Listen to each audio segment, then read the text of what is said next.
hormati para senior, bintara tinggi, bintara sedang, dan bintara rendah.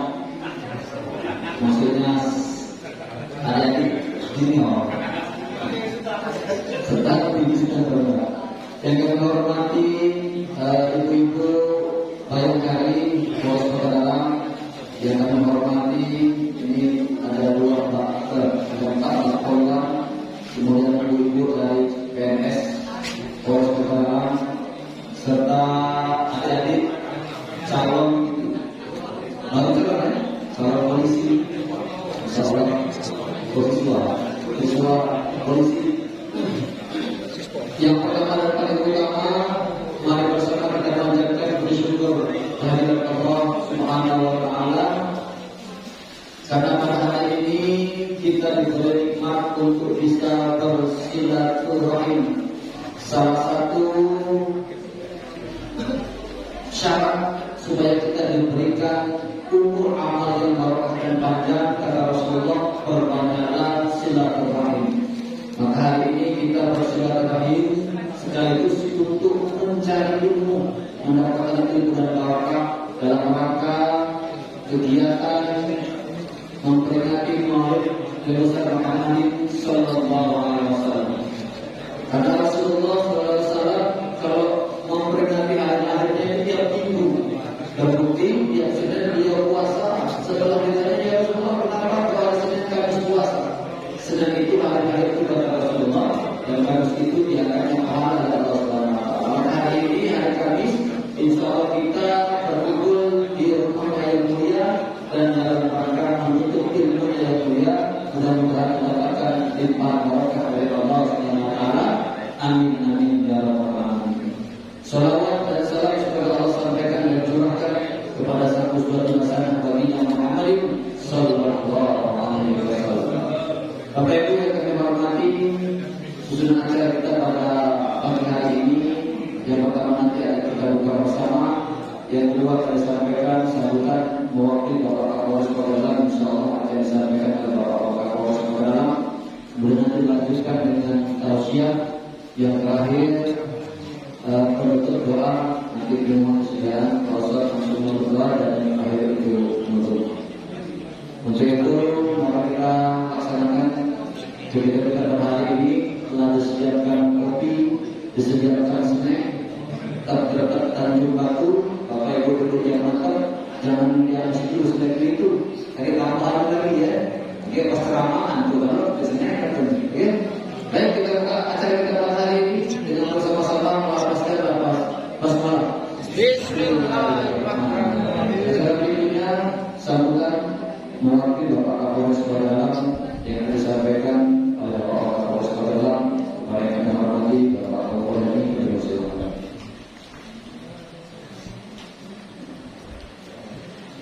Bismillahirrahmanirrahim. Assalamualaikum warahmatullahi wabarakatuh. Alhamdulillah, rabbil alamin, wa bihi nasta'in, wa ala alihi wa sahbihi ajma'in. Rabbi sadri wa yassir li amri wa hlul 'uqdatam min lisani yafqahu. Yang kami hormati dan juga kami banggakan Bapak Ustaz Astar Al-Ghafari. Terima kasih Pak sudah hadir pada undangan kami ini. Yang saya hormati rekan-rekan Pak Kabak yang sempat hadir, yaitu Pak Kabak Nok, rekan-rekan Kasat dan Kasat Reskrim, para Kapolsek, Kasat Napi, Kasat Sabara, rekan-rekan Kapolsek, Kasat Bimas, Kasih Propam, teman-teman perwira sekalian yang berbahagia. Yang saya hormati para personil Polres Kota Dalam, alhamdulillah sempat hadir di masjid kita ini. Teman-teman, ada juga adik-adik yang persiapan menjadi polisi. Ya, terima kasih adik-adik masih antusias. Ya, sudah hadir. Dan juga yang saya hormati para ibu bayangkari beserta pengurus yang juga sempat hadir pada hari ini. Para jemaah persiapan menuju kita mengerjakan tausiah yang berbahagia. Marilah kita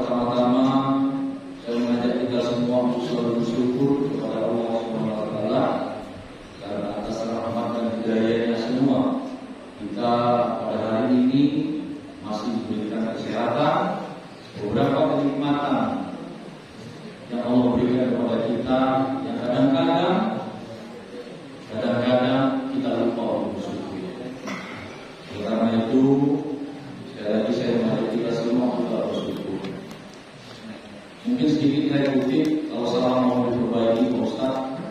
Saya pernah baca di hadis riwayat Tabrani, Allah berfirman, wahai anak Adam, kalau kau bersyukur padaku, berarti tandanya kau ingat kepadaku.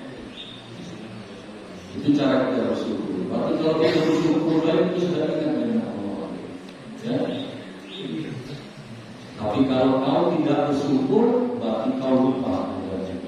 Nah, itu pernah saya baca, ya, nanti sesuai kalau ini. Paling gampang sekali dikatakan. Selanjutnya, mohon nanti pada Pak Ustaz mau kami diberikan tausiah. Mudah-mudahan tausiah yang disampaikan nanti oleh Pak Ustaz akan menjadi siraman rohani bagi kami semua, ya, bagi kita semua untuk memperbaiki diri, ya, untuk mawas diri. Karena polisi juga Pak Ustaz seorang manusia yang tidak luput dari dosa dan tidak luput dari kesalahan. Jadi oleh karena itu rekan-rekan sekalian, saya minta tolong didengarkan, ya, apa yang disampaikan oleh Ustaz nanti, agar kita sama-sama semua, bukan hanya rekan-rekan tapi saya juga, ya, agar bisa kita memperbaiki diri, memperbaiki hidup, ya, untuk menjadi lebih baik. Mungkin itu saja atas sambutan sedikit dari kami. Nanti kami mohon maaf Pak Ustaz sebentar kami tinggalkan. Kebetulan ada supervisi dari Kasih TIK dari Polda, ada AKBP Pak Surpati. Kami sebentar saja untuk mendampingi beliau. Sekali lagi terima kasih banyak teman-teman yang sudah sempat hadir, ya, di masjid ini. Mudah-mudahan teman-teman semua yang hadir di majelis ilmu ini, ya, mendapatkan ganjaran yang setimpal. Karena janjinya Allah seperti itu yang pernah saya katakan, ya. Siapa yang datang ke majelis ilmu, insya Allah orang yang datang tersebut akan dilindungi Allah Subhanahu wa taala. Itu saja, demikian, terima kasih. Kami akhiri bila taufiq wal hidayah. Assalamualaikum warahmatullahi wabarakatuh. Terima kasih kami ucapkan kepada Bapak Kapolres Kota Tangerang beserta harapan beliau. Mudah-mudahan ketika kita pada hari ini dapat berjalan dengan baik dan kita semua dapat mendapatkan ilmu dan bermanfaat agar di akhir hayat. Baik, Bapak Ibu langsung Allah. Acara berikutnya yaitu penyampaian tausiah. Alhamdulillah pada hari ini telah hadir di tengah kita Mukarram Ustaz Al-Ghifari. Beliau ini lulusan dari Pondok Pesantren Temboro Jawa Timur, dan alhamdulillah pada saat ini beliau mengasuh di Pondok Pesantren Miftahul Jannah di Nyendaru.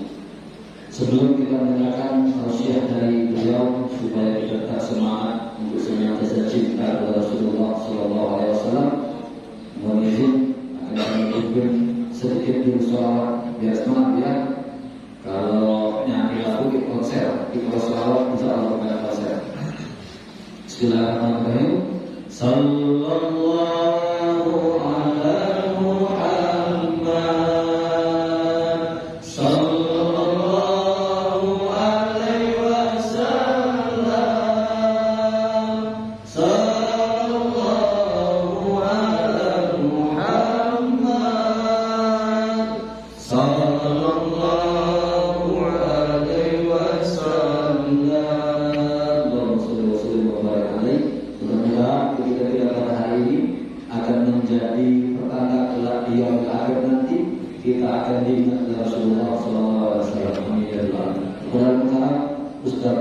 Atas Al-Ghifari, ya silakan.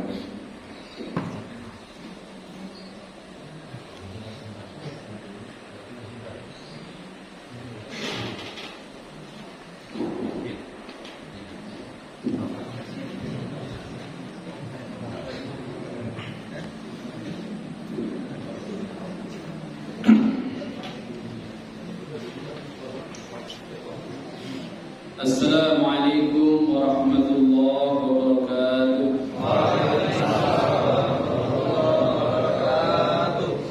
Innal hamdalillah nasta'inuhu wa nastaghfiruhu wa nu'minu bihi wa natawakkalu 'alayhi wa na'udzu billahi min shururi anfusina wa min sayyiati a'malina.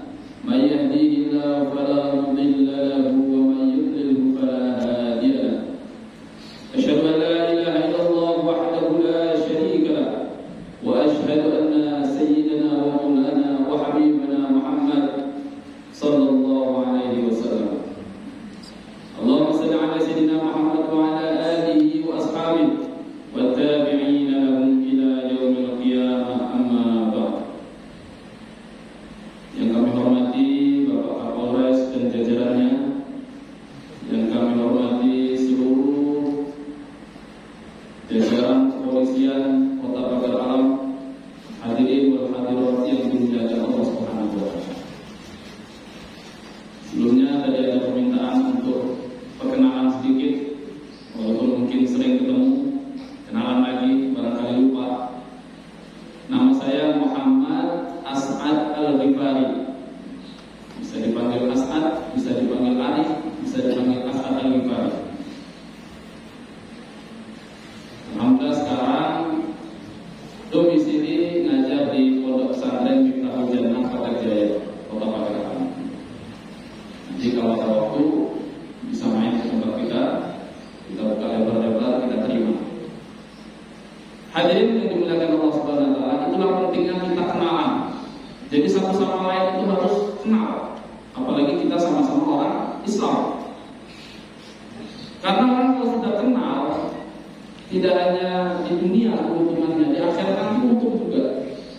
Di dunia saja kalau kenal, contohnya kalau kita ke Bandung, kesasar, sesat nggak tahu jalan, maka temannya bilang, punya kenalan nggak orang Bandung? Punya, oh aman. Kalau punya kenalan aman. Kenapa? Ada tempat berteduh, ada tempat berlindung. Di mana-mana kalau ada kenalan, beres. Kesesat di hutan, punya kenalan, ada di pohon, aman, ada kenalan. Temannya singa, macan, aman kalau jadi teman. Nanti di akhirat pun kalau punya teman, aman juga. Mau melewati jembatan Sirat, itu kan ada yang cepat kilat sampai langsung ke surga. Ada yang sambil berlari, ada yang seperti kuda melintasi Sirat itu. Ada yang seperti orang jalan, ada yang merangkak-rangkak, ada yang baru sekali langkah jatuh ke neraka. Nauzubillah min. Tapi yang jatuh di neraka ada kesempatan untuk bisa masuk surga. Mana kesempatannya? Cari orang yang dia kenal. Sudah jatuh ini di neraka ini. Dia lihat yang lewat. Ternyata dulu dia pernah ngasih minum orang lewat. Hei, ingat nggak tuh? Kenapa? Dulu saya pernah kasih kamu minum. Oh iya ingat. Siapa saya? Ayo ke surga. Nah, bisa ikut ke surga juga. Dulu saya pernah kasih kamu makan. Terus kenapa? Ajak saya ke surga. Akhirnya ke surga juga. Makanya orang yang paling banyak kenalan itu jatuhnya polisi. Karena kerjanya di mana-mana. Apalagi yang sudah petinggi-petingginya itu ke provinsi mana-mana itu. Jadi lebih banyak kenalan. Kalau banyak kenalan, banyak yang bersahabatan gitu. Ketika apalagi yang lalu lintas, itu kan kalau nggak pakai helm kan ditilang. Itu nanti kalau minta syafaat bisa itu. Ingat nggak tuh kamu? Saya ingatkan untuk pakai helm. Terus bagaimana? Syafaat saya, oh ikut juga. Jadi setiap orang yang kita temui kita tidak tahu. Mungkin dia orang soleh, mungkin dia orang yang takwa. Yang pasti semua yang kita temui itu kita niat baik untuk nolong mereka.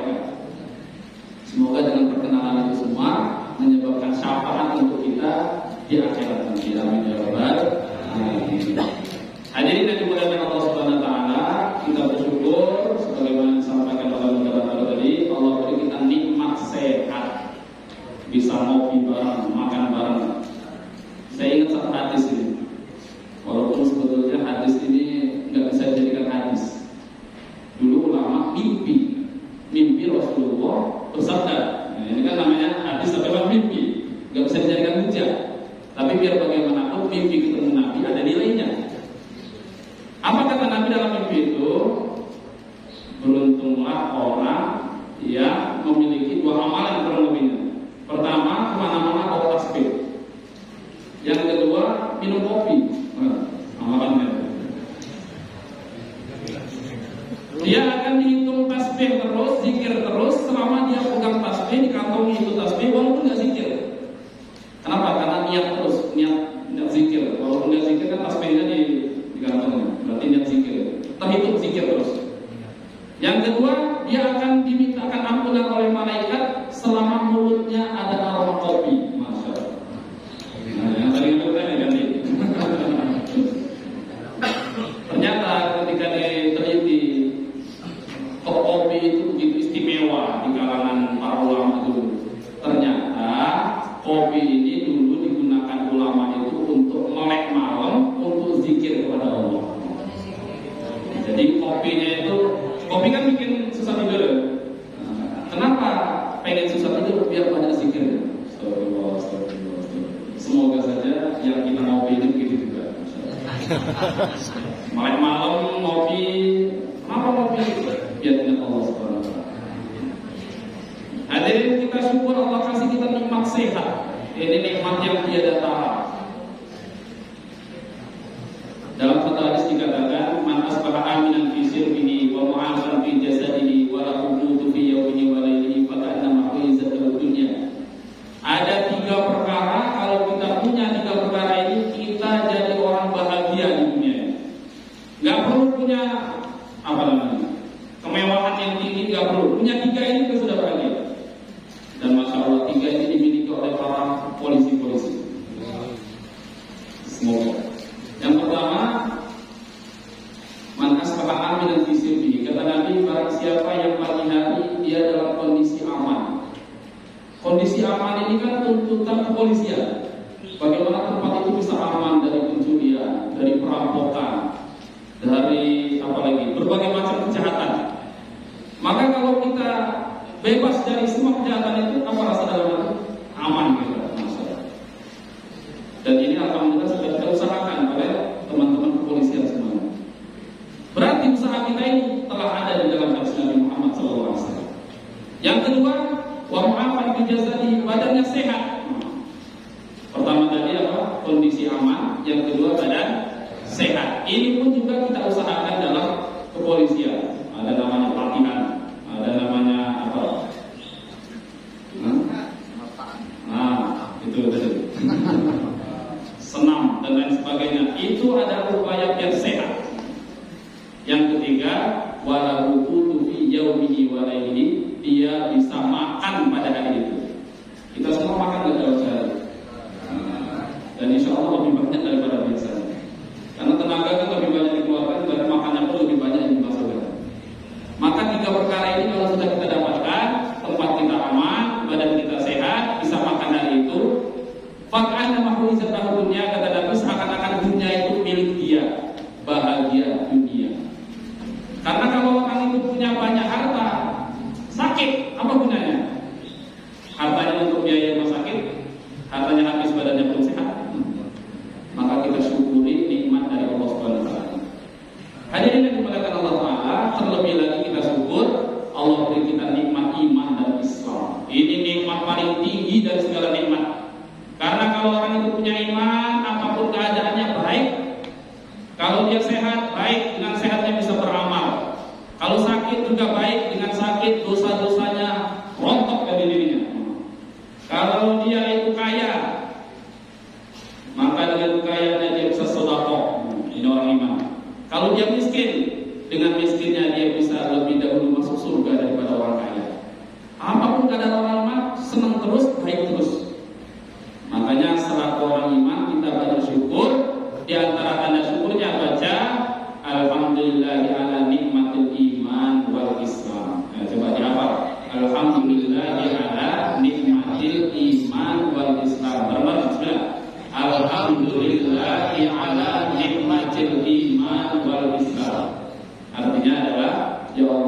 segala puji bagi Engkau atas nikmat iman dan nikmat Islam. Dulu ada ulama baca doa ini di depan Ka'bah. Ketika berangkat haji, baca doa alhamdulillahi ala nikmatil iman wal Islam 3 kali. Maka tahun depannya berangkat haji lagi, baca doa itu lagi. Ketika baca doa itu ada suara tanpa rupa. Wahai Tuhan, pahalamu yang tahun kemarin belum selesai dicatat, ini sudah baca lagi. Besarnya kalau kita mensyukuri nikmat iman dan Islam. Coba bareng-bareng sekali lagi. Alhamdulillah iman wal Islam. Hadirin yang dimuliakan Allah Subhanahu wa taala, ada satu doa lagi. Enggak apa-apa ini, banyak doa. Orang kalau banyak doa banyak sama insyaallah. Doa di pagi hari bunyinya adalah raditu billahi rabba. Bareng-bareng. Raditu billahi rabba wa bil islami dina wa bi Muhammadin nabiyyan wa rasula. Ini dibaca 3 kali pagi petang, insyaallah dapat ridho Allah sampai hari kiamat. Niat amalkan semua insyaallah ya. Hadirin yang dimuliakan Allah Subhanahu wa taala, dalam kesempatan pertemuan Maulid Nabi Muhammad SAW ini kita sampaikan sedikit. Banyak orang yang bertanya, ini kumpulan-kumpulan Maulid ini dasarnya apa? Dalilnya apa? Dari mana kok bisa buat perkara bagus seperti ini? Sering dengar begitu. Maka hadirin yang dimuliakan Allah Taala, kita sampaikan, bukan berarti perkara yang baru kita ketahui terus tidak ada dalilnya. Bukan berarti perkara yang baru kita ketahui terus tidak ada landasannya. Apalagi perkara itu sudah dicontohkan oleh orang-orang terdahulu, para ulama salafus saleh telah mencontohkan adanya tradisi Maulid Nabi Muhammad SAW. Di dalam Al-Quran Allah Subhanahu wa taala berfirman, "Qul bi fadlillahi wa bi rahmatihi fa bidzalika falyafrahu wa khairun mimma yajma'un." Katakanlah, dengan anugerah Allah dan rahmat Allah hendaklah mereka bergembira. Jadi Allah perintahkan kita ini gembira terhadap anugerah dan rahmat Allah. Maka rahmat itu bentuknya bagaimana? Mungkin ada orang tahu rahmat itu kegembiraan, kebahagiaan. Tapi yang paling mengetahui Al-Quran adalah Nabi dan para sahabat.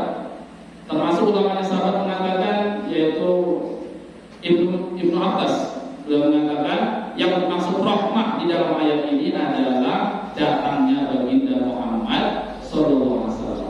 Jadi kelahiran Nabi di tengah-tengah umat ini adalah rahmat yang harus bergembira terhadap rahmat itu. Maka gembira dengan datangnya kelahiran Nabi ini perintah Allah. Bagaimana mungkin perintah Allah dikatakan bid'ah? Langsung perintah Allah dalam Al-Quran. Adapun bentuk kegembiraan macam-macam. Ada yang bentuk kegembiraannya dengan sholawat, ada lagi dengan baca syair-syair memuji Nabi, ada yang dengan makan bareng-bareng, ada yang dengan puasa dan lain sebagainya. Itu semua adalah ungkapan kegembiraan atas lahirnya baginda Muhammad sallallahu alaihi wasallam. Bahkan dalam Al-Quran dikatakan, "Wa may yu'azzim sya'airallah fa innaha min taqwal qulub." Barang siapa yang mengagungkan syiar agama Allah, maka itu tanda hatinya takwa. Apa syiar agama Allah? Semua yang ada kaitan dengan agama. Al-Quran syiar agama, lahirnya Nabi syiar agama, Ramadan syiar agama. Semua itu kalau diagungkan membuat hati kita ini mudah jadi orang takwa. Ini bagaimana? Dalil sudah cukup. Dalam hadis itu Al-Quran, hadis Nabi yang diriwayatkan oleh Imam Bukhari dan Muslim, ini sudah sahih tingkat tinggi. Dalam riwayat itu diceritakan, ketika baginda Nabi Muhammad SAW datang ke Madinah, dilihat orang Yahudi di sana puasa pada hari 10 Muharram. Itu kebiasaannya orang Yahudi. Setiap tanggal 10 Muharram puasa. Maka Nabi bertanya, kenapa kalian puasa tanggal 10 Muharram? Mereka mengatakan, karena pada hari ini Allah tolong Nabi Musa alaihissalam. Jadi Nabi orang Yahudi itu Nabi Musa.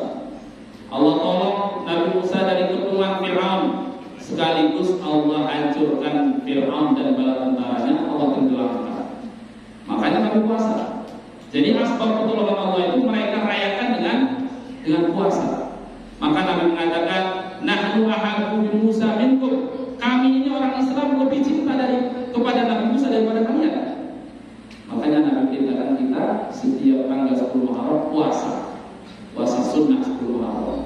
Tapi untuk membedakan antara kita dan orang Yahudi, kita ada puasa 9 Muharram, Tasu'a, Asyura. Kalau orang Yahudi 10 Muharram, kalau kita 9-10 Muharram. Untuk apa? Sebagai perayaan kemenangan yang Allah berikan kepada Nabi Musa. Maka berdasarkan hadis ini, Syekh Ibnu Hajar Al-Asqalani, muhaddis pimpinan para muhaddisin, beliau mengatakan berdasarkan hadis ini oleh umat Islam merayakan hari-hari besar, termasuk nuzulul Quran, Maulid Nabi, Isra Mi'raj, boleh diamalkan. Sampai Nabi Muhammad sendiri beliau merayakan Maulidnya setiap hari Senin. Dalam satu riwayat, ketika hari Senin Nabi puasa, sahabat tanya, kenapa engkau puasa hari ini? Nabi mengatakan, fihi wulidtu, karena hari ini aku dilahirkan. Maka merayakan kegembiraan kita terhadap Maulid Nabi ini adalah boleh, bahkan sunnah yang pernah dilakukan oleh baginda Muhammad SAW.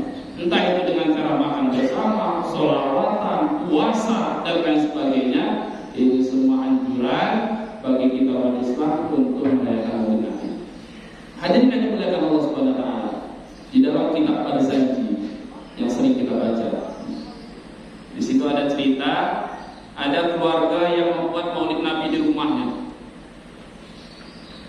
Tiba-tiba tetangganya yang Nasrani itu melihat. Istrinya bertanya sama suaminya, "Bang, itu mereka merayakan apa itu?" "Oh, itu mereka merayakan hari kelahiran nabinya." "Oh, begitu." Akhirnya istrinya malam hari itu sambil termenung melihat orang Islam, lama tertidur. Di dalam tidurnya mimpi. Mimpinya itu masuk ke dalam rumah orang Islam tadi yang merayakan Maulid Nabi.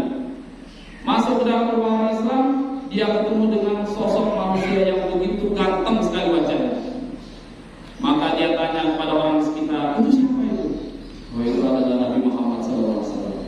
Bayangkan, orang Nasrani mimpi ketemu Nabi. Kita siapa yang sudah pernah mimpi jumpa Nabi? Insya Allah sebentar lagi. Hadirin yang dimuliakan Allah Subhanahu wa taala, akhirnya wanita itu panggil, "Ya Rasulullah," dalam mimpi. Nabi menjawab, "Labaik." Labaik itu maksudnya, "Ya, ada apa?" Maka wanita tanya, "Kenapa engkau jawab panggilan saya? Padahal kan engkau tahu saya ini Nasrani." Maka Nabi mengatakan, "Tidaklah saya menjawab panggilanmu kecuali karena saya tahu engkau akan diberi hidayah oleh Allah Subhanahu wa taala. Besoknya bangun masuk Islam." Jadi berkah tetangganya buat Maulid Nabi, tetangganya yang Nasrani dapat hidayah.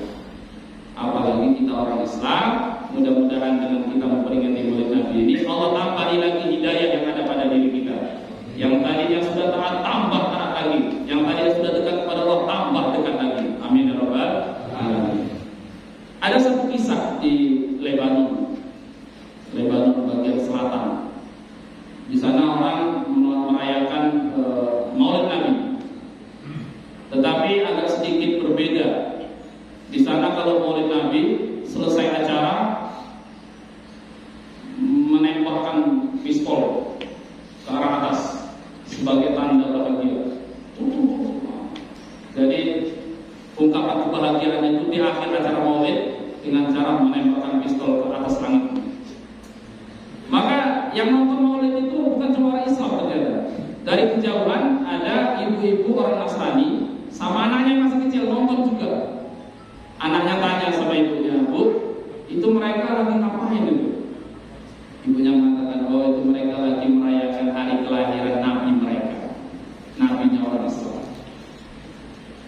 Tengah-tengah mereka melihat keadaan itu, tidak sengaja peluru yang tadi dilemparkan oleh orang Islam jatuh di atas kepala anak kecil.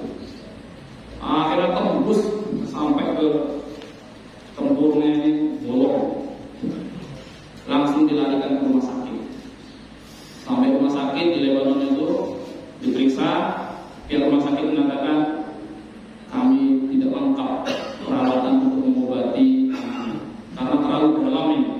Kami khawatir malah berbahaya.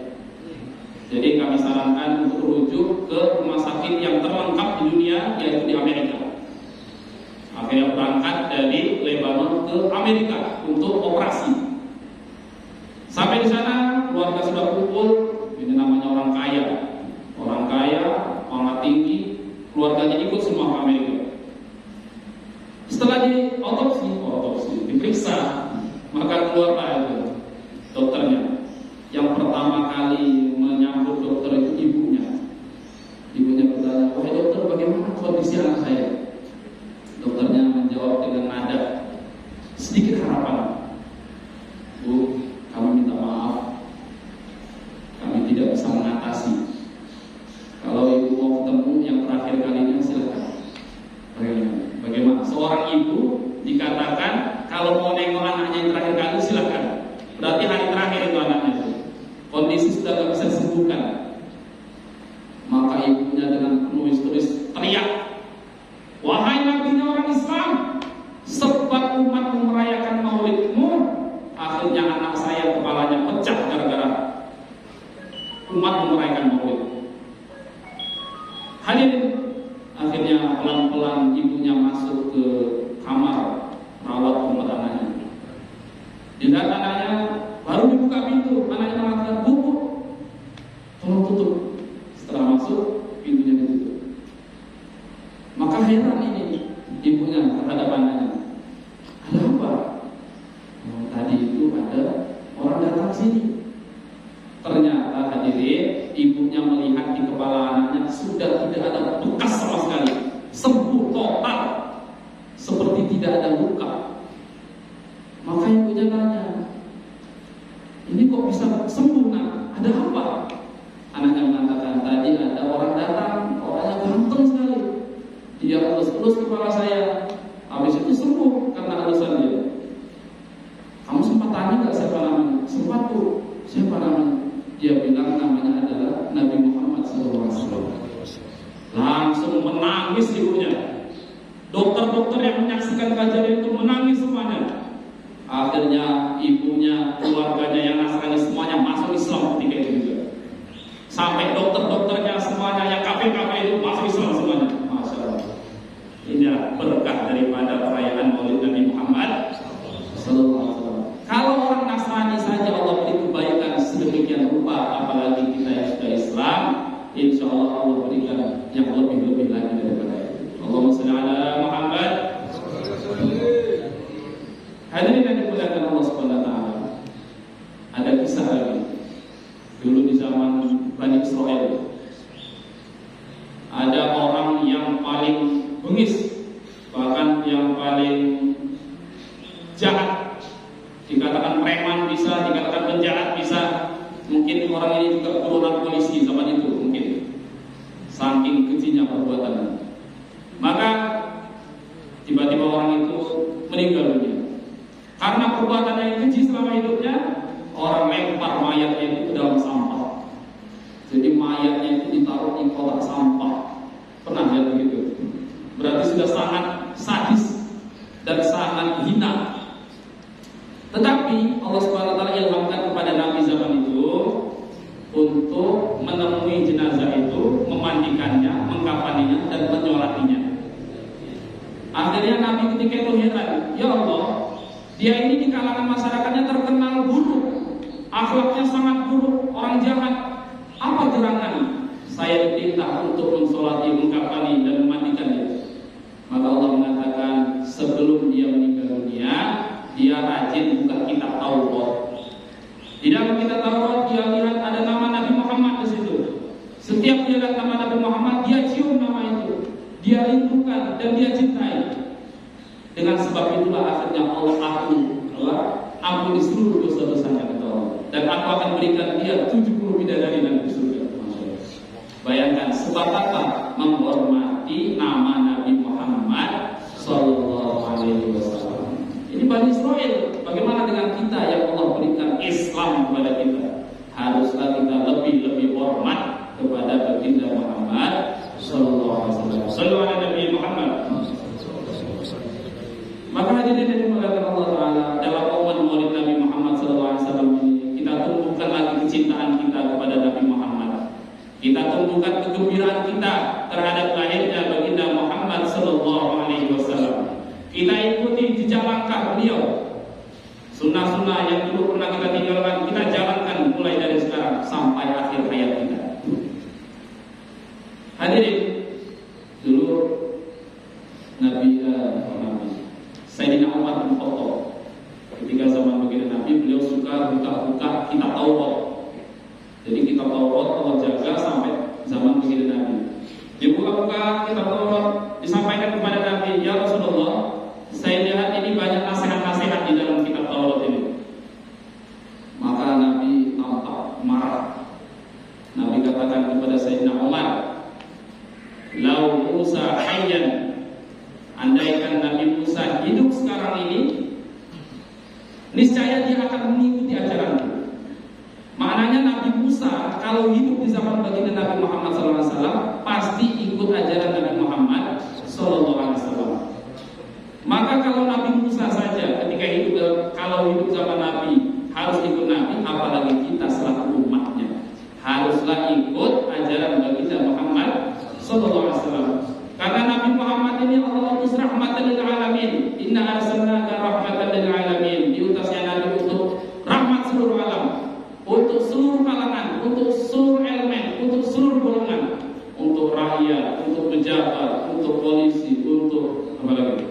Semuanya rahmat kita ambil dari baginda Muhammad sallallahu alaihi wasallam. Dalam sebuah syaiat dikatakan, Muhammadun basyarun la kal basyari bal huwa kal yaquti bainal hajari bal huwa kal yaquti bainal hajari. Ini syair orang dulu. Banyak juga yang bikin lagu, tapi bukan kayak zaman sekarang. Lagunya lagu cinta sama zaman sekarang.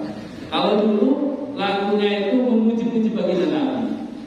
Sampai dulu ada sahabat namanya Hasan bin Sabit. Beliau membuat satu syair memuji-muji Nabi. Ada lagi ulama namanya Imam Busiri, buat syair namanya Burda sampai 60 bait. Ada lagi namanya qasidahnya Sibtul Turor yang tadi diceritakan Pak Hendra, kalau dibaca habis isya selesainya jam 1 malam. Sampai seperti itu orang dulu membuat syair-syair memuji baginda Muhammad sallallahu alaihi wasallam. Maka di dalam syair yang kita baca tadi, Muhammadun basyarun la kal basyari. Nabi Muhammad itu memang manusia, tapi tidak seperti manusia biasa. Beliau manusia yang luar biasa. Apa gambaran luar biasanya? Bal huwa kal yaquti bainal hajari. Beliau itu seperti permata di antara batu-batu biasa. Jadi kalau manusia ini dimisalkan seperti batu-batu kali, maka beliau itu seperti intan permata. Gak akan ada bandingnya. Maknanya kalau ditaruh di mana saja akan memuliakan tempat yang beliau tempati. Coba kalau kita ada permata, letakkan di tas kita, maka tasnya jadi mahal. Banyak orang nyari itu. Atau taruh di rumah kita, rumahnya akan mahal karena ada permatanya. Maka apapun yang ditempel berdekatan dengan baginda Nabi akan jadi barokah, akan jadi kebaikan. Sebagai contoh, dulu ada kisah Sayyidina Khalid bin Walid. Ini pejuang yang tangguh di zaman Nabi Muhammad SAW. Beliau kalau perang gak pernah kalah, kalau maju gak pernah mundur. Setiap lawan pasti keok dengan beliau, gak pernah kalah. Bahkan Sayyidina Khalid bin Walid ini wafatnya bukan di medan perang, saking gak pernah kalah. Pengen syahid tapi bukan di medan perang. Syahidnya ya di tempat tidur beliau. Menunjukkan keberanian dan kegagahan kekuatan beliau. Ternyata ada rahasia di balik itu. Ketika dilihat di helm perangnya itu, dilihat di sana ada rambutnya baginda Nabi. Masya Allah. Jadi berkah pakaian perang yang ditempel di rambut baginda Nabi itu membuat Sayyidina Khalid tidak pernah kalah dalam medan pertempuran. Ini baru rambutnya. Bagaimana kalau orangnya langsung? Baginda Nabi kalau perang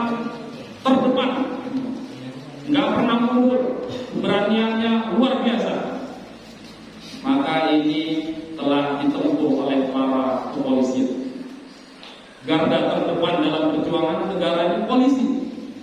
Maka sebetulnya para polisi ini adalah orang-orang yang meniti jalannya Rasulullah SAW, yaitu bertempur tanpa mundur, terus berjuang untuk membela kebenaran. Hadirin yang dimuliakan Allah Ta'ala, apapun yang ada kaitan dengan Nabi barokah, bahkan darahnya pun jadi barokah. Dulu Nabi pernah bekam, sisa bekamnya Nabi bilang pada sahabat namanya Sayyidina Malik bin Dinar, ini tolong dibuang.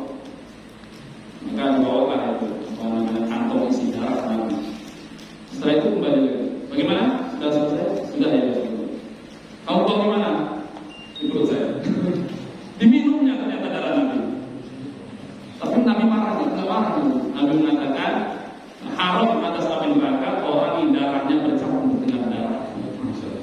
Ini kalau darah Nabi, kalau darah kita enggak. Najis ya darah kita. Kencing Nabi jadi obat, kencing kita yakin. Hadirin yang dimuliakan Allah Ta'ala, ini kemuliaan bagi Nabi. Apa saja yang ada kaitan dengan Nabi, barokah. Sampai kulitnya pun jadi barokah. Satu hadis mengatakan berlebihnya orang yang kulitnya bersentuhan dengan kulit Nabi, maka diharamkan atas api neraka. Ada satu cerita di kalangan para sahabat sebelum baginda Nabi wafat. Maka Nabi mengumpulkan seluruh para sahabat. Ini adalah bentuk akhlak baik baginda Nabi. Sebelum perpisahan dikumpulkan dulu, minta maaf, saling maaf dulu. Kita lihat wali kota kemarin, ada katanya penutupan. Semoga saja mengikuti jejak Nabi.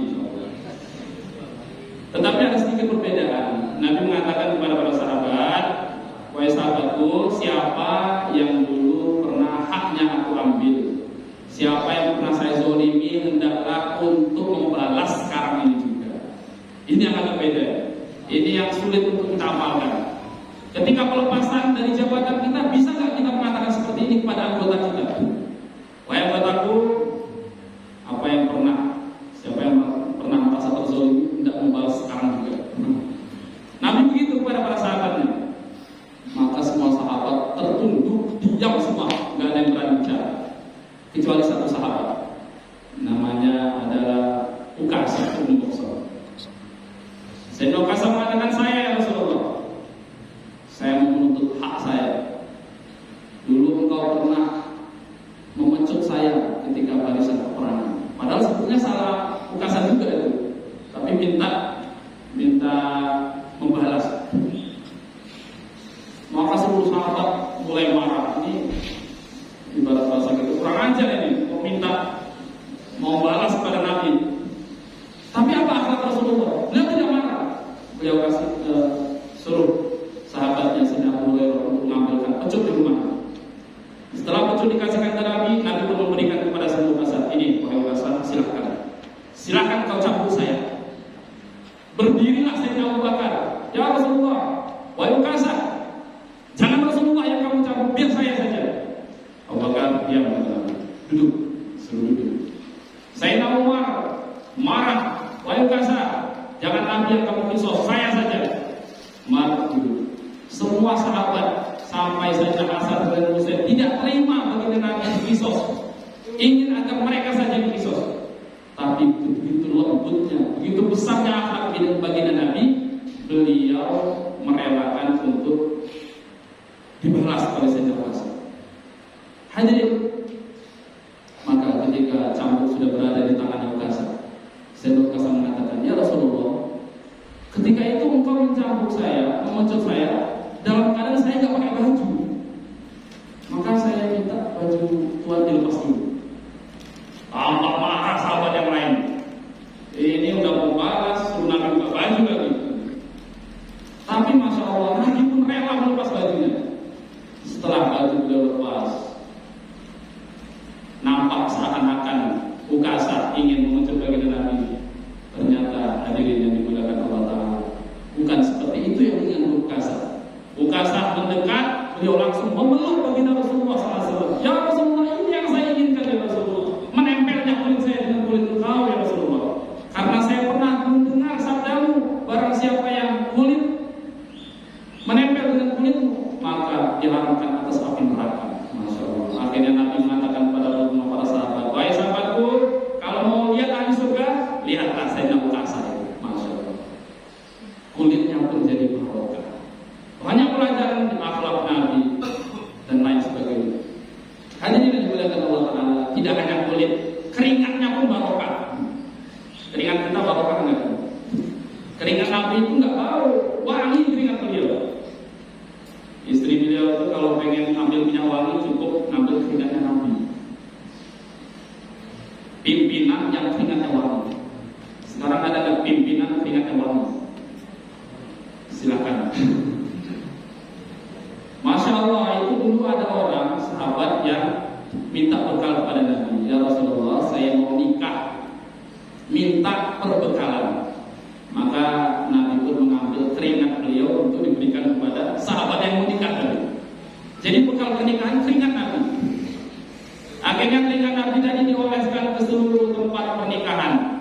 Masya Allah, berkah keringat Nabi, seluruh kawasan Madinah itu wangi semuanya.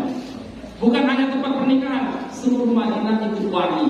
Sebab berkahnya keringatnya baginda Muhammad Sallallahu Alaihi Wasallam. Masya Allah, kalau ceritakan panjang ini tentang berkahnya Nabi. Rambutnya berkah, kulitnya berkah, darahnya berkah, keringatnya berkah, wajahnya pun berkah. Setiap orang lihat baginda Nabi langsung tunduk, hatinya langsung lembut kalau lihat baginda Nabi. Setiap orang yang lihat Nabi langsung jadi sahabat. Asalkan dia iman, mati dalam keadaan iman, langsung jadi sahabat. Walaupun orangnya nggak pernah sholat sekalipun, jadi sahabat. Dulu ada seorang sahabat, setelah dia meninggalkan kafirannya, dia melihat baginda Rasulullah, langsung beriman. Waktu itu juga dia ikut perang, syahid di jalan Allah, masuk surga selama-lamanya. Pernah sholat? Nggak pernah sholat, karena memang belum waktunya sholat. Tetapi sebelum datang waktunya sholat, dia sudah syahid juga. Hadirin yang dimuliakan Allah Taala, inilah yang mau kita ambil di dalam momen Maulid Nabi ini adalah kita ambil berkah dari baginda Rasulullah Sallallahu Alaihi Wasallam. Hadirin, dikatakan dalam satu syair, kullu baitin anta sakinuhu laisa muhtajan ila surji wa maridin anta aiduhu zalama fihi minal ibadi. Nabi berada di mana saja memberikan cahaya. Arti syair tadi, setiap rumah yang gelap gulita kok didatangi Nabi langsung terang benderang. Tapi jangan kita artikan terangnya itu seperti lampu neon, itu nggak sopan itu. Maksudnya cahaya itu nggak bisa kita bayangkan. Wajahnya itu bercahaya, sehingga kegelapan apa saja yang beliau datangi akan diterangi oleh cahaya wajah beliau.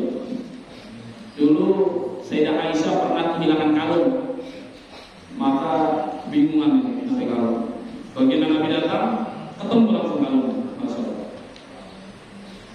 Kemudian wa maridin anta aiduhu zalama fihi minal iwaji. Setiap orang sakit didatangi Nabi, sembuh sakitnya. Sakit apa saja Nabi datang, Nabi letakkan tangannya, sembuh. Kalau kita datang kira-kira orang sembuh apa enggak, Pak? Orang sakit terbaring di rumah sakit, kita datang melihat wajah kita, sembuh apa enggak? Masya Allah, alhamdulillah kalau seperti itu. Berarti tandanya ikut Rasulullah. Kalau orang tandanya ikut Rasulullah, nemui orang yang sakit jadi sembuh sakitnya. Pernah satu ketika Nabi mau memberikan bendera perang kepada seorang panglima. Maka ternyata yang mau dituju oleh baginda Nabi tidak ada orang, yaitu Sayyidina Ali. Dipanggil Sayyidina Ali, apa alasannya tidak hadir? Ternyata sakit mata. Ketika itu Nabi taruh tangannya, Nabi letakkan di matanya Sayyidina Ali, seketika sembuh matanya. Pernah juga ketika dalam peperangan, baginda Nabi Muhammad SAW berada di medan pertempuran. Maka ini bukti kecintaan sahabat. Sahabat itu tidak rela sedikit pun luka pada diri Rasulullah. Maka ada sahabat yang menutupi Rasulullah, rela mengorbankan punggungnya, sehingga Rasulullah ada tekanan, punggungnya kena tombak, kena panah, kena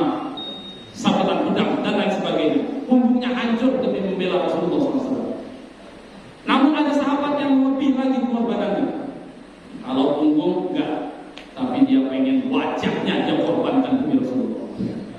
Sehingga Rasulullah lihat ke kanan, dia pun lihat ke kanan. Rasulullah ke kiri, dia ke kiri. Sampai dia kena tusukan panah mengenai matanya. Matanya pun keluar hampir copot. Sudah tergeluntai dari matanya. Maka Nabi pun melihat dan Nabi pegang mata sahabat tadi, yaitu Sayyidina Qatadah. Nabi masukkan lagi, ya Allah, kata Nabi, ini adalah manusia yang telah menolong Nabi-Mu, maka sembuhkanlah matanya. Setelah dia usap, sembuh mata Sayyidina Qatadah. Sampai Sayyidina Qatadah mengatakan, sampai saya itu bingung, yang kena tadi mata kanan atau mata kiri. Saking tidak ada rasa sakit sama sekali, sebab berkahnya dipegang oleh Rasulullah Sallallahu Alaihi Wasallam. Maka tidak heran kalau di Jawa atau di mana tempat yang banyak kiainya, itu kalau orang sakit biasanya minta suap. Kalau orang Jawa biasanya sering ada kiai, Pak Yai, keluarga saya sakit, tolong dibacakan Fatihah atau apa kayak gitu. Karena apa? Karena beliau itu Rasulullah Sallallahu Alaihi Wasallam. Maka kita pun kalau ikut Rasulullah, orang sakit insya Allah bisa sembuh. Sebab kita ikut baginda Muhammad Sallallahu Alaihi Wasallam. Maka ini kita tanamkan dalam hati kita kecintaan kepada Nabi mulai dari hari ini. Momen Maulid Nabi kita jadikan momen kita mencintai Rasulullah SAW. Tapi cinta tidak hanya lewat mulut. Kalau cinta hanya lewat mulut tidak kita aplikasikan dari perbuatan, namanya cinta palsu. Ini cinta palsu, ini tidak ada harganya. Tetapi ini cinta yang ada artinya. Dulu ada seorang ulama, beliau bercerita, suatu ketika saya gundah gulana, hati saya sedih. Pernah merasakan begitu? Pokoknya susah hatinya. Maka dia mengatakan, ketika hati saya susah, saya sebut nama baginda Rasulullah, langsung senang lagi hati saya. Ini orang kalau sudah cinta, menyebut nama yang dia cintai menjadi kegembiraan untuk hatinya. Coba, ini ada orang-orang yang berpisah dengan istrinya karena satu tugas dalam kepolisian. Maka ketika dia sebut nama istrinya, senang lagi hatinya. Masya Allah. Ini sudah rumusnya orang bercinta. Orang cinta itu kalau menyebut nama yang dia cintai, hilang kesusahan hatinya. Maka kalau kita betul-betul cinta kepada Nabi, nyebut nama Nabi, gembira lagi hatinya. Sayyidina Abu Umar radhiyallahu anhu, dulu beliau sakit kaki, nggak bisa jalan. Orang pun memberi obat. Wahai Sayyidina Abu Umar, kalau pengen sembuh, sebutkan nama orang yang paling kamu cintai. Apa kata beliau? Ya Muhammad, langsung sembuh kakinya. Bisa jalan bahkan lari, Masya Allah. Sembuh sakit setelah menyebut nama yang dicintai. Siapa yang dicintai? Baginda Muhammad Sallallahu Alaihi Wasallam. Lah biar kita ini bisa mencintai ada caranya. Ada tanda dan caranya supaya kita bisa cinta kepada Nabi. Yang pertama, banyak menyebut nama Rasulullah dengan cara banyak baca sholawat. Hari-hari penuhi diri kita dengan sholawat. Maka tadi sudah dipimpin oleh moderator sholawat. Sekarang pun kita mau bareng-bareng sholawat lagi. Setuju semuanya? Setuju.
Karena Nabi mengatakan la yashqa bihim jalisuhum.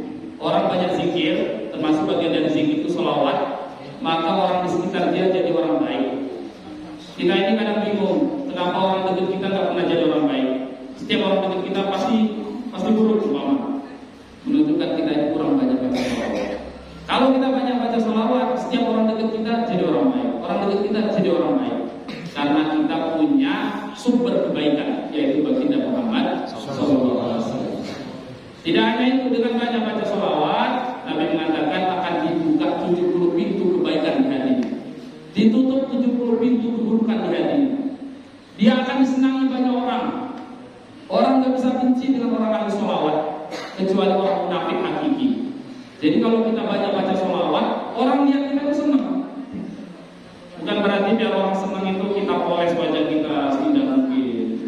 Bukan, dengan banyak baca sholawat. Sekaligus dengan kita banyak baca sholawat akan dicukupi semua kebutuhan kita. Rezeki-rezekinya akan dimudahkan oleh Allah. Dulu ada cerita dari Kiai Ishaq. Ceritanya itu ada seorang suami istri baru berumah tangga ceritanya. Tetapi suaminya ini suka ikut pengajian. Allah alam suaminya ini termasuk polisi atau bukan. Suaminya ini suka ikut pengajian. Dalam pengajian itu dia mendengar seorang ustaz mengatakan dengan sholawat akan dicukupi rezekinya, kebutuhannya akan dicukupi semua oleh Allah. Maka dia pulang ke rumah. Dia bilang sama istrinya, "Dek, kita ini kan agak susah. Saya tadi dengar dari ustaz, biar kita ini mudah rezekinya, kita banyak baca sholawat." Oh, baiklah kalau begitu. Jadi penting ada kerjasama antara suami istri untuk amal agama. Akhirnya suaminya setiap cangkul baca sholawat, sallallahu alaihi wasallam, sallallahu alaihi wasallam. Mutir kopi, sallallahu alaihi wasallam, sallallahu alaihi wasallam. Apalagi istrinya nana nasi, sallallahu alaihi wasallam. Sambil nyuci, sallallahu alaihi wasallam, sallallahu alaihi wasallam. Atau nyuci di mesin cuci setiap putaran, sallallahu alaihi wasallam. Terus baca sholawat terus. Sampai beberapa hari istrinya tanya sama suaminya, "Bang, kita ini sudah seminggu ini baca sholawatnya, mana hasilnya?" Ditunggu-tunggu ternyata sama istrinya. Apa kata suaminya? "Yang sabar tuh, ini mengutip istiqomahan kita." Akhirnya istiqomah terus sholawat tanpa lihat kapan hasilnya. Pokoknya istiqomah sholawat terus. Dan ini ada sholawat terpendek biar kita ini mudah. Bunyi sholawatnya kalau kita dengar langsung hafal. Sallallahu alaihi Muhammad. Coba. Langsung hafal kan? Paling pendek dan mudah diamalkan. Setiap kemana-mana bisa diamalkan. Jalan kaki bisa diamalkan. Sambil nunggu patroli bisa diamalkan. Nunggu kantor bisa diamalkan. Ketika piket bisa diamalkan. Ini sholawat. Maka ringkas cerita suami istri tadi tiba-tiba ada pengumuman dari Tuan Raja. Kata Tuan Raja, ketika itu mahkota Tuan Raja hilang. Ada sayembara. Siapa yang bisa menemukan mahkota raja diberi rezeki yang banyak, makanan yang banyak, harta yang banyak. Maka suaminya memenuhi sayembara itu. Datanglah dia ke kerajaan. Saya akan mendapatkan mahkotamu, wahai raja. Berapa lama waktunya? Seminggu. Padahal nggak tahu dia di mana letak mahkota itu, tapi yakin aja dengan salawatnya. Seminggu raja. Tapi ada syaratnya. Setiap hari Tuan Raja harus memberi makanan ke rumah kami, kelipatan tiap hari. Satu hari berarti sekali ngasih makan. 2 hari, hari kedua harus 2 kali. Hari ketiga harus 3 kali. Hari keempat harus 4 kali. Sampai hari ke-7, begitu. Wah, kalau begitu mudah kata Tuan Raja. Akhirnya berjalan. Ini nggak nyari, tapi sholawat ya. Hari-hari sholawat itu yang dikerjakan. Sampai rumah, hari pertama datang makanan dari kerajaan. Alhamdulillah, rezeki dari Allah. Hari kedua, ini mulai geger. Orang yang asli mencuri mahkota sudah mulai ketar-ketir. Oh, ini ternyata ada orang siap mencari mahkota ini. Siapa orang ini? Ditelusuri, dicari-cari, ternyata ketahuan orang yang siap mencari, yaitu keluarga yang baru rumah tangga. Datanglah 2 pencuri perampok yang sudah mencuri mahkota untuk menyelidiki orang yang siap mencari tadi. Datang ke rumah orang, bertepatan hari kedua, malam kedua.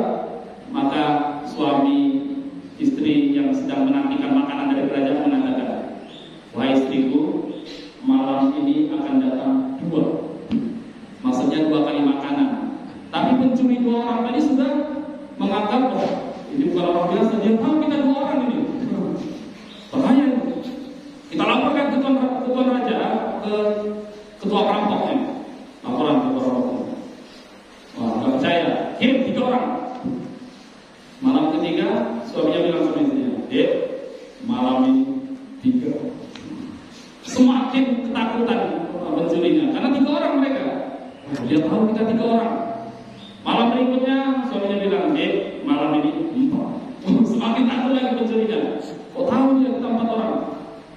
Sampai hari ke-6, 6 orang. Malam ini 6. Dilaporkanlah 6 orang prajurit tadi ke ketua perampoknya. Dia ini bukan orang biasa, ini wali. Dia tahu kita cuma 6 orang. Perampoknya karena tidak percaya, ya udah, saya turun tangan untuk melihatnya. 7 orang datang ke rumah orang tadi. Dek, malam ini 7. Akhirnya percaya ketua perampoknya, dibuka pintu. Dah, kami nyerah. Ini mahkota raja. Sudah, kami nyerah. Jangan permasalahkan kami. Kamu bukan orang biasa. Akhirnya mahkota dibawa ke raja. Dia dapat rezeki yang banyak. Kita tidak tahu, dengan banyak baca sholawat Allah mudahkan rezeki kita dari arah yang tidak disangka-sangka. Hadirin yang dimuliakan Allah Ta'ala. Kemudian biar kita cinta kepada Nabi, kita ikuti jejak baginda Muhammad SAW. Kita teladani sifat-sifat beliau. Sifat Nabi diantaranya ada 4. Apa yang pertama? Siddiq. Yang kedua, amanah, fatona, tabligh. Ini sesuai dengan judul kajian hari ini, menteladan akhlak Rasulullah. Kita tingkatkan kinerja dengan ikhlas dan cerdas. Maka ini sebetulnya menteladan sifat Rasulullah. Karena Rasulullah di antara 4 sifatnya ada cerdasnya. Yang pertama sifat Rasulullah apa? Siddiq. Beliau jujur. Dimanapun kita berada, usahakan kita jujur. Kepada pimpinan kita jujur, kepada bawahan kita jujur, termasuk dalam laporan pun kita jujur. Apalagi kita dalam kepolisian banyak memberikan laporan dari bawahan ke atasan atau semua bawahan, hendaklah kita senantiasa jujur agar kita bisa mengikuti jejak Rasulullah SAW. Dan jujur ini yang paling besar adalah jujur terhadap diri sendiri. Mungkin kalau tadi laporan kita jujur kepada orang lain, tetapi yang paling tinggi jujur terhadap diri sendiri. Karena kata Nabi istafti qalbak, kalau kita mau melihat apa saja itu tanyakan hati. Kalau ini perbuatan buruk, pasti hati kita mengatakan ini buruk. Maka kita pun harus jujur terhadap diri kita. Jangan kita katakan ini baik, maka kita katakan ini buruk dan kita tinggalkan keburukan itu. Kalau ada yang baik, hati kita mengatakan baik, kita kerjakan kebaikan itu. Jangan kita katakan buruk, sehingga kita pun bisa mengerjakan kebaikan itu. Apapun yang kita lihat kebaikan, hati kita jujur. Keburukan, hati kita jujur. Apa yang dikatakan hati kita ikuti. Ini namanya jujur terhadap diri sendiri. Hadirin yang dimuliakan Allah Ta'ala. Yang kedua adalah sifat Nabi kurang lebihnya apa tadi? Amanah. Amanah ini adalah dapat dipercaya. Kalau kita mudahnya mengartikan dalam kegiatan kita sehari-hari, apa yang diberikan perintah terhadap diri kita laksanakan dengan penuh tanggung jawab. Inilah namanya dapat dipercaya. Ditugaskan ke satu tempat, kita laksanakan amanah dengan sebenar mungkin. Inilah namanya amanah yang dapat dipercaya. Ditugaskan bawa patroli, piket, kantor dan lain sebagainya, datang awal waktu, keluar pun awal tepat waktu. Ini yang namanya amanah. Menepati janji, bisa dipercaya. Ini amanah secara global yang bisa kita pahami. Tetapi amanah yang lebih tinggi lagi adalah amanah yang Allah berikan ke dalam diri kita masing-masing. Allah amanahkan kepada kita mata. Bagaimana mata ini kita gunakan untuk ridho Allah SWT, melihat perkara yang baik, tidak melihat perkara yang haram. Kaki pun kita gunakan untuk amanah dari Allah SWT. Kaki digunakan ke tempat yang baik, tidak digunakan ke tempat maksiat, hanya digunakan sesuai dengan tugasnya. Tangan digunakan begitu juga untuk menolong orang. Maka sebetulnya amanah yang paling besar diemban itu oleh para kepolisian, karena semuanya geraknya, tangannya dia gunakan untuk amanah, matanya, mulutnya, kakinya, semuanya. Kalau betul-betul dalam amanah, Karena tidak akan kita ditanya, kullukum mas'ulun wa kullukum mas'ulun an ra'iyyati. Setiap kita ini punya tanggung jawab dan akan ditanya tentang tanggung jawab kita masing-masing. Yang ketiga, sifat Nabi. Pertama tadi apa? Siddiq. Yang kedua, amanah. Yang ketiga, fatona, cerdas. Cerdas ini mencangkup semua kecerdasan. Bisa membedakan mana yang baik, mana yang buruk, itu namanya cerdas. Bisa mengontrol diri. Karena kata para ulama, manusia ini kayak dikatakan hayawanun natik, hewan yang bisa berbicara. Maknanya itu sifat kehewanan ada pada diri manusia. Kita tahu ayam itu diganggu dikit langsung menghindar dia, takutan. Manusia itu yang begitu, takut. Ada juga hewan itu yang diganggu balas. Manusia ada juga begitu, diganggu balas. Ada juga hewan itu yang tanpa diganggu sudah nyakitin orang, kayak kalajengking. Itu kan gak ada yang ganggu, tapi setiap ketemu kulit orang disentuh. Manusia juga bermacam-macam. Ada yang orang gak ada salah diganggu dan lain sebagainya. Maka orang yang cerdas yang bisa mengontrol dirinya. Nabi mengatakan laisa syadidu bisur'ah walakinna syadidu alladhi yamliku nafsahu indal ghadab. Orang yang kuat bukan orang yang menang ketika kelahi, tapi orang yang kuat adalah orang yang bisa menahan, yang bisa mengontrol dirinya ketika dia marah. Makanya jangan sampai kita ambil keputusan ketika marah. Karena ketika marah ini banyak bisikan-bisikan setan, akhirnya keputusan pun tidak jelas. Maka kalau mau ambil keputusan, tenangkan dulu diri, wudu dulu, sholat dulu, ambil keputusan. Insya Allah ini keputusan yang baik. Kemudian terakhir, sifat Nabi apa? Tablik, menyampaikan. Kebaikan-kebaikan kita sampaikan, yang menyelamatkan orang kita sampaikan. Termasuk potensi pada diri kita semua kepolisian adalah bisa menyampaikan, punya wewenang untuk menyampaikan. Inilah potensi yang harus kita gunakan demi mengikuti jejak Rasulullah SAW, yaitu menyampaikan kebaikan dimanapun kita berada. Kita di pinggir jalan, kita sampaikan kebaikan. Dan ini alhamdulillah sudah diamalkan oleh para kepolisian. Yang tadi tidak pakai helm, sampaikan, diberhentikan pakai helmnya. Kalau nggak pakai, ambil motornya. Jadi kebaikan kita sampaikan. Berada dimanapun sampaikan kebaikan. Ini namanya tabligh, berdakwah di tengah-tengah umat. Maka kalau empat ini kita amalkan, insya Allah kita mudah mengikuti jejak baginda Rasulullah SAW. Tetapi tidak semudah itu, hadirin. Mungkin kita mudah membicarakannya, tapi mengamalkannya agak susah. Biar mudah bagaimana? Biar mudah kita harus taat ibadah kepada Allah, jaga sholatnya, jangan sampai sholat ditinggalkan. 5 waktu terutama harus dijaga. Kalau laki-laki usahakan sholatnya di masjid, karena dengan sholat di masjid akhirnya nanti akan timbul kerukunan. Makanya di dalam masjid itu imam mengatakan sawu sufufakum, istaqimu, luruskan, rapatkan barisan sholat. Ini biar apa? Biar ada kesatuan hati. Kita sudah diberi masjid oleh Allah di komplek kita. Maka ini kalau kita pakai untuk sholat jamaah di sini dengan shaf yang rapat, maka akhirnya nanti timbul satu gerak, timbul satu pikir, timbul satu kerjasama. Ini kalau kita mengamalkan sholat berjamaah di masjid. Hadirin yang dimuliakan Allah Ta'ala, kemudian kita ikuti semua sunnah-sunnah Nabi, dimanapun kita baca sholawat, dimanapun kita sebar kebaikan, kita tinggalkan kemaksiatan, kita berdoa kepada Allah, semoga dengan momen maulid Nabi kita pada hari ini, Allah perbaiki hati kita, Allah dekatkan kita dengan baginda Rasulullah SAW, dan Allah matikan kita dalam keadaan husnul